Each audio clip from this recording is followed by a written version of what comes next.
Programme de terrain pour l'avenir en confiance. Les colistiers visitent les ateliers d'un distributeur de café. Le patron des lieux a réduit de 20% ses effectifs ces dernières années.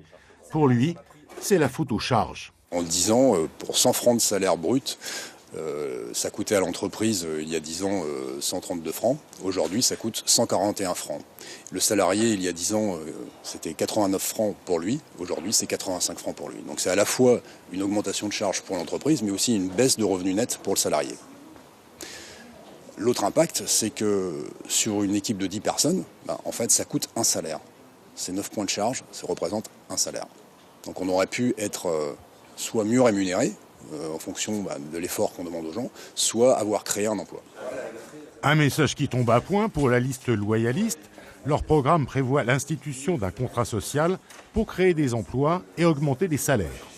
Alors notre priorité, c'est de redonner ce pouvoir d'achat, c'est-à-dire augmenter les salaires, notamment les bas salaires.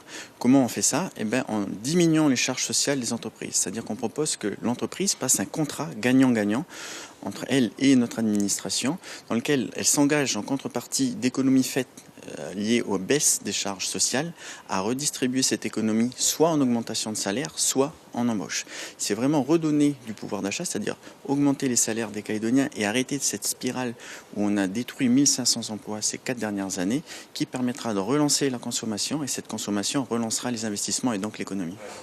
L'avenir en confiance compte financer cette mesure en baissant les dépenses publiques, en simplifiant la TGC et en relançant l'activité. Un programme ambitieux dont les détails restent encore à préciser.